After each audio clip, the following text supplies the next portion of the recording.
va traiter du sujet, à savoir, sachant que face à une marloquette Bet Shammai Bet Hillel, on tranche la halakha comme Bet Hillel, est-ce que parfois c'est souhaitable que de faire comme Bet Shammai, dans un cas où bien entendu, d'ailleurs c'est la plupart des cas, en général quand on a une marloquette Bet Shammai Bet Hillel, Bet Shammai est beaucoup plus strict et Bet Hillel est beaucoup plus indulgent.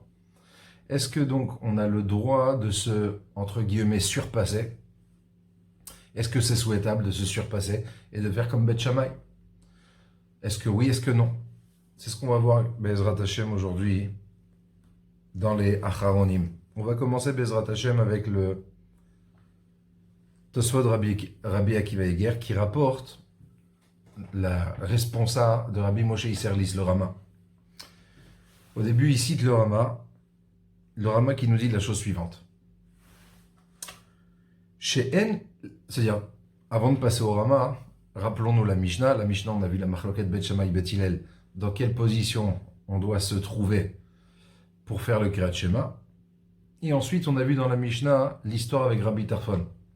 Rabbi Tarfon, qui a voulu être plus strict et faire comme Bet Shammai, et Chachamim qui lui ont rétorqué, écoute, tu n'as rien gagné, au contraire,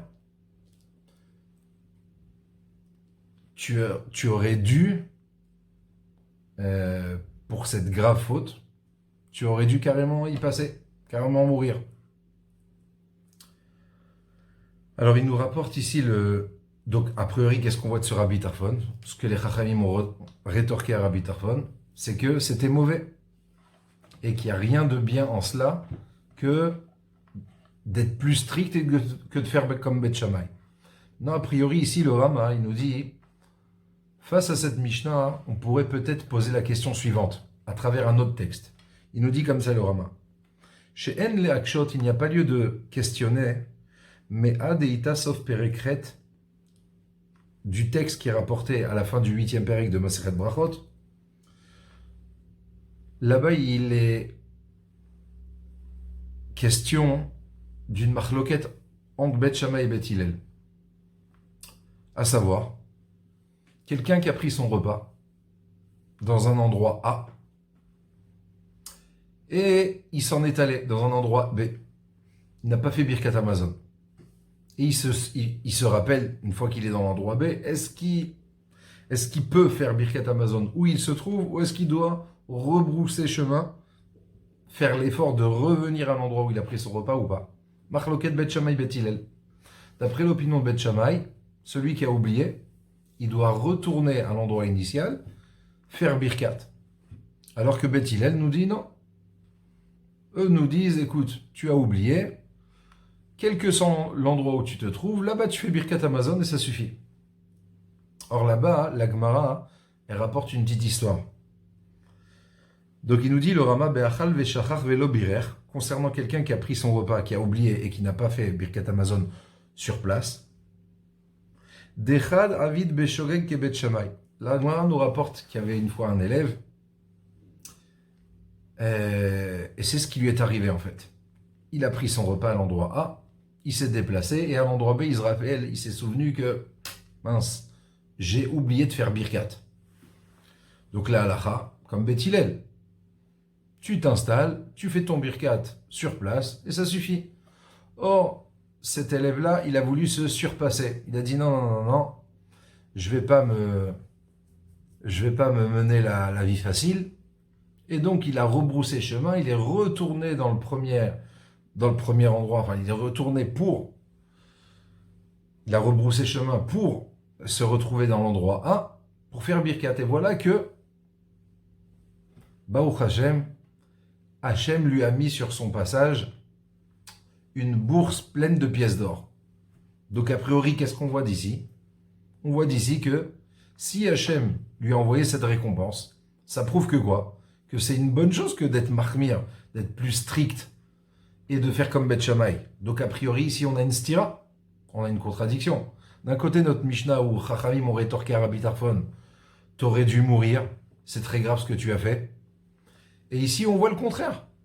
Il a voulu se surpasser, et du ciel, on en a récompensé. Alors, a priori, on a une contradiction. On nous dit le Rama, non. ce texte-là, hein, avec l'histoire de ce fameux élève-là, hein, ne vient pas du tout en contradiction avec notre premier texte. Pourquoi? Deyesh Lomar, nous dit le Rama, il y a lieu de dire. Donc pour l'instant, c'est Rabbi Akiva Eger qui cite le Rama. Hein. Donc il est toujours dans sa citation. Le Rama, c'est lui qui parle et qui dit Deyesh Lomar, non, il n'y a aucune contradiction.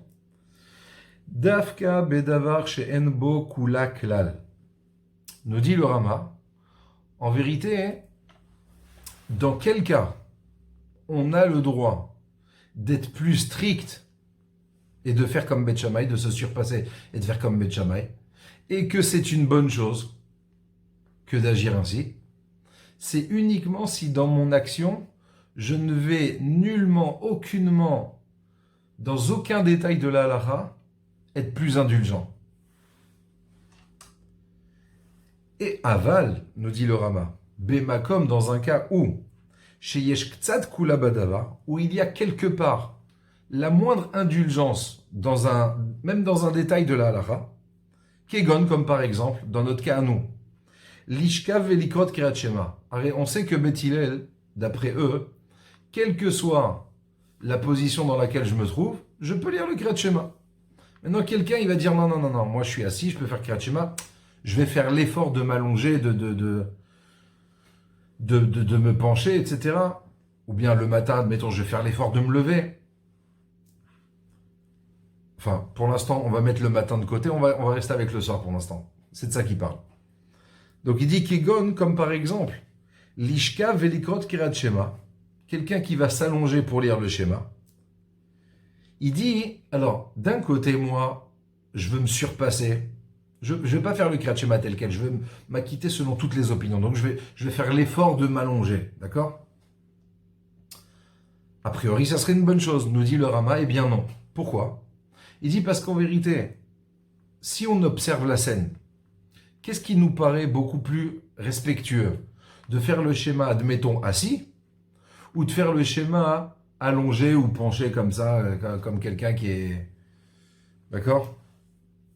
Alors il dit, c'est sûr que c'est beaucoup plus respectueux de lire le schéma assis qu'allongé. Donc il nous dit, donc si dans un cas de figure pareil, toi, tu as une bonne intention, tu veux être marmire, tu dis, moi je vais être beaucoup plus strict, je vais faire même comme Bet Shammai et je vais m'allonger.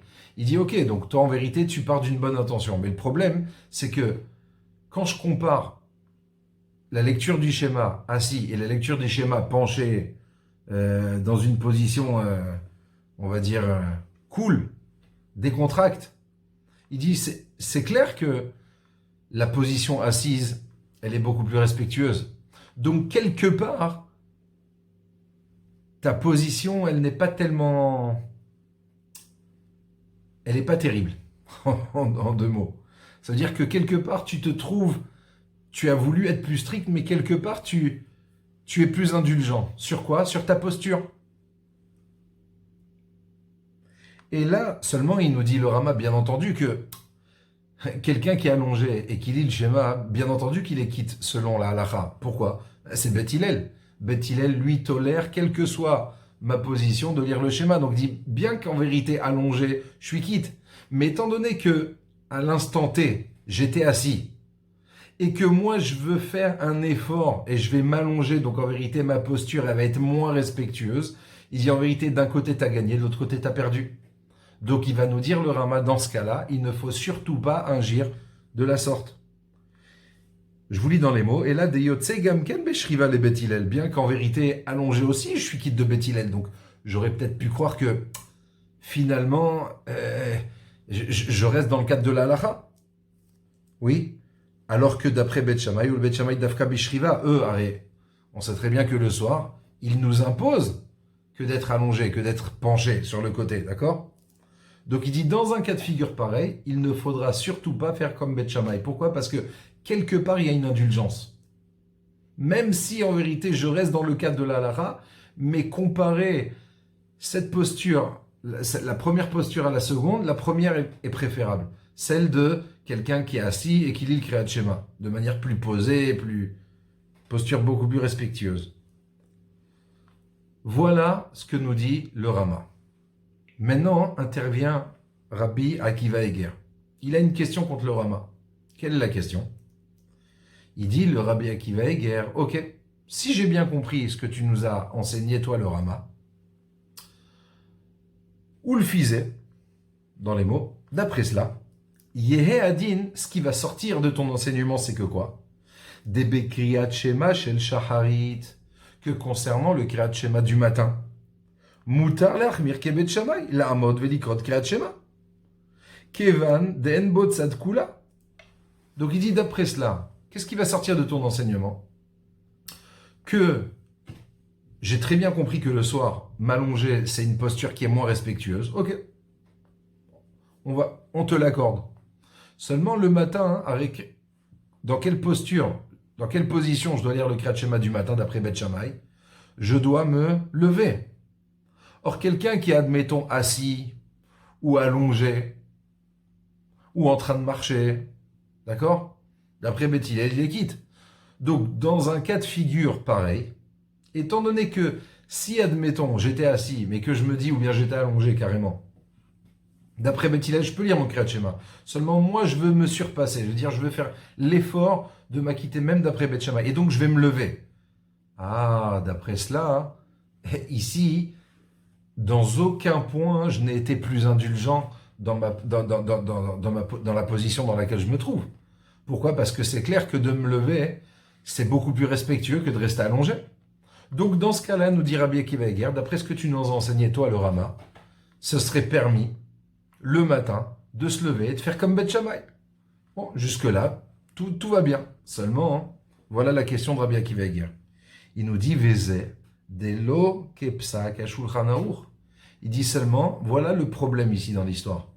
C'est que lorsqu'on regarde le Shulchan Aruch dans le Siman Samer Gimel, dans le Seif Bet, le Shulchan Aruch nous dit clairement que même d'être mahmir comme Beth Shammai, le matin, à savoir que je vais du coup passer d'une position beaucoup plus, je vais y arriver, d'une position beaucoup plus décontracte à une position beaucoup plus sérieuse, oui, nous dit le Shulchan Aruch, même dans ce cas-là, celui qui procède de la manière, il s'appelle un avarian, quelqu'un qui transgresse la loi. Ça veut dire que le Shulchan Aruch ne tolère pas, même pas le matin, d'être mahmir comme Beth Shammai. Donc voilà le hic dans l'histoire. Le hic de Rabbi Akiva Eger contre le Rama. De dire, écoute, ta réponse, elle est extraordinaire. Je la comprends très bien pour le soir. Seulement, ce qui découle, c'est que le matin, ça devrait être permis. Et Shulchan Aruch nous dit le contraire. Donc ici, il y a un problème. Maintenant, lui-même, Rabbi Akiva Eger, il dit, une fois qu'il a posé sa question contre le Rama, il dit, mais en vérité, je suis très très étonné sur le Rama, notre Rav, le Rama, celui qui éclaire nos yeux par sa Torah. Pourquoi il n'a pas rapporté les propos du Rosh, Rabbeinu Asher? Lui-même, Rabbeinu Asher, sur cette fameuse Gemara que je vous ai rapportée à la fin du 8e périque de Brachot, Gemara que le Rama lui-même a rapporté, Rabbeinu Asher, regardez ce qu'il dit. Divrei Arosh be'aïd achal ve'shachar ve'lo birech. Concernant celui qui avait oublié de faire birkat, et qui a donc fait l'effort de revenir, et qui a trouvé une bourse d'argent, une bourse de pièces d'or. Et sur place, le Rosh nous dit la chose suivante. Deafilu bet Hillel modu shetov yoter lasot ke Bet Shammai. Sur place, le Rosh nous dit en vérité, cette marloquette concernant Birkat Hamazon, il dit en vérité, dans le fond, Bet Hillel sont tout à fait d'accord avec Bet Shammai que l'idéal, ça serait de rebrousser chemin, de revenir, de retrouver l'endroit initial, l'endroit A, où j'ai pris mon repas, et de faire Birkat sur place. Donc en vérité, Bet Hillel sont d'accord avec Bet Shammai que c'est pas bien, c'est même très bien que de faire l'effort de retourner à l'endroit où j'ai pris mon repas et de faire Birkat. Bet Hillel ne sont pas contre. Sauf que Bet Hillel ne m'impose pas, ne m'oblige pas de faire cet effort, et au contraire se trouve beaucoup plus indulgent et me disent, écoute, c'est pas la peine de retourner, ou tu te trouves fait Birkat et tu es quitte. Donc en vérité, si moi, dans le cas de Masechet Brachot, dans l'histoire du Birkat Hamazon, je rebrousse chemin et je retourne à l'endroit initial où j'ai pris mon repas, est-ce que c'est un problème pour Beth Hillel? Mais bien sûr que non. C'est même très bien ce que tu fais. Beth Hillel sont d'accord. Mais Beth Hillel n'ont pas voulu nous, entre guillemets, nous embêter, nous demander de faire cet effort. Delo itrichu chachamim. Nos sages, en parlant de Beth Hillel, ne nous ont pas demandé de faire cet effort-là. Imken. Donc, nous dit le Rabbi Akiva Eiger, d'après cela, Mimeila lokashamide, il dit d'après cette explication du Roche sur la Gemara, à la fin du 8e Pérec, d'après cette interprétation-là, mais il n'y a aucune question, il n'y a aucune contradiction ici entre l'exemple de Rabbi Tarfon, quand Chachamim lui ont reproché, mais pourquoi tu as voulu faire comme Beth Shammai, tu aurais dû en mourir, c'est très grave ce que tu as fait. Et la fameuse Gemara de l'élève qui a trouvé une bourse de pièces d'or. Il dit, mais il n'y a aucune contradiction. Pourquoi? Dans quel cas on peut se permettre d'être plus strict comme Beth Shammai? Uniquement dans le cas où même Beth Hillel sont d'accord que de procéder de la sorte, c'est pas seulement bien, c'est même très bien que de faire comme ça. D'accord? C'est la raison pour laquelle il nous dit, d'après le Roche, cette Gemara-là, de la fin du 8e Pérec, ne vient pas du tout en contradiction avec ce qu'on reproche à Rabbi Tarfon. Et pourquoi? Peut-être que ça serait bien aussi que de s'asseoir ou de se lever le matin comme... Alors il dit non. Pourquoi il n'y a pas un plus dans ce cas-là? Il dit tout simplement parce que dans la position dans laquelle je vais me trouver pour faire le schéma, à savoir le matin me lever comme Beth Shammai, ou le soir m'allonger comme Beth Shammai, Beth Hillel ne sont pas du tout d'accord avec Beth Shammai que c'est un plus, que ma mitzvah, elle sera de meilleure qualité. Donc en vérité, c'est vraiment une marloquette sur est-ce que cette position, elle est meilleure ou pas. Beth Hillel ne pense pas que la position de Beth Shammai concernant le Kriyat Shema, aussi bien du matin que du soir, est meilleure. Donc en vérité, ils sont contre, c'est pas qu'ils sont tous les deux d'accord. Au contraire. Je vous lis ça dans les mots. Imken mimeila lokashamide. Donc si c'est comme ça, automatiquement, il n'y a plus de questions. De'atam rachaï lachmir, car là-bas, dans le cas du Birkat Hamazon, il a tout à fait le droit d'être mahmir comme Beth Shammai. Pourquoi? Parce que même d'après Beth Hillel Kevan, dele Beth Hillel Gamken, Tov Yoter la Sotken, c'est préférable d'agir de la sorte. Machen Ken Acha Bekirat Shema, ce qui n'est pas le cas dans le Kirat Shema chez nous. Ben de Shachit, Ben de Arvit, aussi bien le Kirat Shema du soir que du matin. En Shum Ma'aliata le Beth Hillel, im mahmir ke Beth Shammai. Beth Hillel ne trouvera pas que ton Kriyat Shema, il est de meilleure qualité, la position était meilleure, plus respectueuse, plus sérieuse. Non, pas du tout. Quelle que soit la position où tu te trouves, tu es le bienvenu. Ton Kriyat Shema sera valable. Donc voilà la question de Rabbi Akiva Eiger avec l'interprétation du Roche qui donc évite la question que le Rama s'était posée au départ, sans avoir la difficulté du Rama de dire que le matin, ça serait permis, toléré de faire comme Beth Shammai, ce qui n'est pas le cas, c'est-à-dire, on s'est aperçu que dans la halacha, aussi bien le soir que le matin, on ne doit pas se comporter comme Beth Shammai, comme on a vu dans le Shulchan Aruch. Là-dessus, Bezrat Hashem, on va continuer, on va enchaîner sur le Gaon de Vilna. Le Gaon de Vilna,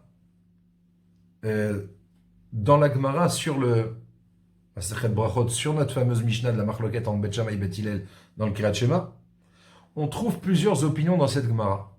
Il y a une opinion, admettons, qui dit, écoute, suite à cette Marloquette, celui qui veut faire comme Beth Shammai, il peut faire, celui qui veut faire comme Beth Hillel, il peut faire. On a par exemple l'opinion de Rabbi Yosef, en vérité c'est sur cette opinion-là que le Gaon de Vilna va se concentrer. Rabbi Yosef nous dit, écoute, si tu as le malheur de faire comme Beth Shammai, ce que tu as fait, c'est zéro. Tu n'as rien fait. Ça veut dire que si je me suis amusé, entre guillemets, le matin à me lever pour lire le Kriyat Shema, même si ça part d'une bonne intention, j'ai voulu donc être plus strict comme Beth Shammai, nous dit Rabbi Yosef, ton Kriyat Shema, il est nul et non avenu. Il vaut zéro, il faut recommencer. Et là-dessus, le Gaon de Vilna est étonné. Je vous lis le Gaon de Vilna. Veine, Agmara eno muvan klal. Il dit, la vérité, je ne comprends pas du tout cette Gemara. Ki lama yafsid Kriyat Shema ba'adze. Pourquoi on va lui annuler sa mitzvah de Kriyat Shema, tout ça sous prétexte qu'il a voulu être mahmir et qu'il a voulu se lever pour lire le Kriyat Shema du matin. Je ne comprends pas. Et là-dessus, écoutez ce que va nous dire le Gaon de Vilna. Il dit venir, il me semble. Chez Bevadai à Kriyat Shema et Mafsid. Il dit non, en vérité, il ne faut pas expliquer simplement comme ça a l'air les propos de Rav Yosef. De dire que, écoute, tu as voulu faire comme Bet Shammai, tu as agi à l'encontre de la halacha, tu n'as pas fait comme Bet Hillel, on va t'annuler ton Kriyat Shema. Ton Kriyat Shema, il est zéro, tu n'as rien fait, la mitzvah, on va te la retirer. Pour nous, tu n'es pas quitte du Kriyat Shema. Il dit, le Gaon de Vilna, pas du tout. Chez Bevadai, Kriyat Shema et Mafsid. Quand Rav Yosef nous dit que celui qui fait comme Bet Shammai, il n'a rien fait, ça ne vient pas nous enseigner que celui qui aurait voulu être mahmir comme Bet Shammai, que Kaviachol, on ne lui valide pas sa mitzvah de Kriyat Shema. Chas v'shalom, c'est pas du tout ça, nous dit le Gaon de Vilna. Il dit seulement, alors c'est quoi la marloquette? Est-ce que je peux faire comme Bet Shammai, je peux pas faire comme... Un me dit, si tu as fait comme Bet Shammai, c'est zéro. Quelle est la discussion? Il nous dit, voilà en vérité la discussion chez les Amoraïm là-bas sur place. Ach Amoraï pligué, les Amoraïm sur place sont en désaccord sur quoi? Imasa mitzvah mina mufhar beze sheita imlav. Il dit en vérité, voilà ici le sujet de discussion entre les Amoraïm. À savoir, si moi, au lieu de faire la halacha comme Bet Hillel, je vais faire comme Bet Shammai, je vais vous l'arrêter plus strict comme Bet Shammai, est-ce qu'il y a un plus dans mon comportement? Est-ce que j'ai gagné quelque chose ou je n'ai strictement rien gagné? Et c'est en fait l'opinion de Rav Yosef, de dire Rav Yosef te dit, celui qui a fait comme Bet Shammai, c'est zéro. Pas c'est zéro, c'est-à-dire qu'il n'a pas fait son Kriyat Shema. Bien sûr qu'il a fait son Kriyat Shema. Son Kriyat Shema est valide, d'accord? Il est quitte du Kriyat Shema. Seulement en disant c'est zéro, il veut nous dire par là que de changer sa position, de faire l'effort de se positionner comme Bet Shammai le veut, ce n'est pas du tout un plus aux yeux de la halacha. Le Gaon de Vilna continue et nous dit, d'ailleurs, dans plusieurs endroits dans le Shas, parfois, la Gemara nous dit que celui qui est patour d'une certaine mitzvah, de faire une certaine chose, d'un certain comportement, celui qui est patour, et qui le fait, nikra idiot. Alors on le considère comme un ignorant. D'accord? Comme un simple d'esprit. Ou Bekama Mekomot, il dit, mais contrairement à cela, on trouve d'autres textes dans le Jas, ou quoi? Chez Afalpi, chez Patour Minadavar, que même malgré que on ne m'oblige pas d'agir d'une certaine manière, Imrosehu, mais si je m'efforce et je le fais quand même, Mitzvah Minamoufra. Alors au contraire, j'ai amélioré la qualité de ma mitzvah. Donc, a priori, on se trouve face à une contradiction. Parfois, je suis patour, et quand je vais m'efforcer de faire ce que je suis patour de faire, on va me critiquer. Et parfois, quand je vais m'efforcer de faire ce que je suis patour de faire, au contraire, on va faire mon éloge. Comment expliquer cela? Et voilà ce que nous dit le Gaon de Vilna en quelques mots. Venir est, il me semble. Kol sheu mitzvah be'etzem. Tout ce qui est, dans le fond, une mitzvah, c'est-à-dire tout acte qui, aux yeux de tous les avis, est considéré comme une mitzvah. Bon, alors si c'est considéré comme une mitzvah, quel est le problème? Il dit non, en vérité, il n'y a pas de problème, mais parfois, on peut se trouver face à un acte qui est une mitzvah d'après tout le monde, c'est-à-dire que la mitzvah sera valide. Seulement, une des deux opinions me dira, écoute, t'es pas obligé de le faire. Comme l'exemple, en vérité, qu'on a rapporté avec par exemple, le Birkat Hamazon. Est-ce que de revenir, de rebrousser chemin, de faire l'effort de revenir de l'endroit d'où je suis sorti et de faire Birkat sur place, c'est mauvais d'après Bet Hillel? Jamais de la vie. D'après Bet Shammai, d'après Bet Hillel, mon Birkat Hamazon, il est extraordinaire, je suis quitte. Sauf que Bet Hillel ne m'impose pas, ne m'oblige pas de faire cet effort-là. Donc dit, dans ce cas-là, si je fais l'effort, alors au contraire, c'est une bonne chose. Donc à ce moment-là, étant donné que d'après tout le monde, c'est un mieux que de retourner sur place, sauf que Beth Hillel ne m'oblige pas de faire cet effort-là. Si je le fais, je suis digne de louange. D'ailleurs, lui-même, le Gaon de Vilna, rapporte l'exemple du Birkat Hamazon. Ou comme celui qui a fait comme Bet Shammai et que, quand il a rebroussé chemin, il a trouvé une bourse pleine de pièces d'or. D'accord? Le Gaon nous rapporte encore plusieurs exemples où on voit que parfois les Chachamim étaient mahmir, par exemple concernant la souka, de ne consommer même pas un verre d'eau en dehors de la souka, alors que c'est tout à fait permis. D'accord? Pourquoi donc ça veut dire qu'ils ont voulu faire cet effort-là que d'essayer de faire mieux, malgré qu'ils étaient pas tours. On peut dire, mais comment, si tu es pas tour, pourquoi tu t'efforces d'aller dans la souka? Au contraire, c'est une marque d'ignorance, non? Chas v'shalom. D'accord? Ou bien aussi, on a vu aussi ce cas-là dans quelqu'un, admettons, qui a entamé son repas, il a commencé son repas, et arrive le zman de la tfila. Alors on dit, écoute, étant donné que tu as déjà commencé ton repas, tu n'es pas obligé de t'arrêter et de prier. D'accord? Et malgré tout, on a vu parfois qu'il y a des chachamim, qu'est-ce qu'ils faisaient? On rapporte un exemple comme ça, il me semble que c'est dans le Yerushalmi. Oui, dans le Yerushalmi, on rapporte justement cet exemple-là. Ou parfois, on a vu des chachamim qui s'efforçaient, malgré qu'ils n'étaient pas chayav, de s'interrompre, de s'arrêter en plein milieu de leur repas et de prier. Malgré tout, ils le faisaient. En vérité, lui-même, le Gaon de Vilna rapporte deux Yerushalmi, deux Gmarot différentes, où là-bas, on aurait pu peut-être croire que c'est pas bien que d'être marmire. Mais dans ces deux cas-là, bon, la vérité, on a un petit peu pris par le temps. Dans ces deux cas-là, le Gaon nous dit que pas du tout. Ces deux cas-là, c'est-à-dire, il les explique à chaque fois d'une certaine manière pour arriver toujours à cette même conclusion, de dire que à partir du moment où la mitzvah est considérée en tant que telle d'après tout le monde, si moi je veux faire mieux, je veux faire l'effort d'être plus strict, bien entendu que c'est une bonne chose. Et je serai digne de louange. Alors que au cas où il y a une marloquette, est-ce que, par exemple, comme dans notre cas du Kirat Shema, nous dit le Gaon de Vilna, dans notre cas, chez nous, avec le Kirat Shema, étant donné, en vérité, il explique exactement comme Rabbi Akiva Eger l'a rapporté par rapport au Kirat Shema, de dire qu'aux yeux de Beth Hillel, il n'y a aucun plus que, admettons, Kirat Shema du matin de se lever ou Kirat Shema du soir de s'allonger. Donc ça sert strictement à rien. Donc celui qui voudrait, sous prétexte d'être plus mahmir, strict, de faire l'effort, de vouloir s'acquitter même d'après Beth Shammai, à ce moment-là, on va lui dire, écoute, ça c'est une marque, c'est un signe d'ignorance. Pourquoi? Parce que dans ce cas-là, c'est pas un mieux d'après Beth Hillel. Donc la marque loquette Beth Shammai Beth Hillel, elle se porte elle-même sur l'accomplissement même de la mitzvah. Est-ce qu'il y a un plus de l'accomplir de cette manière, oui ou non?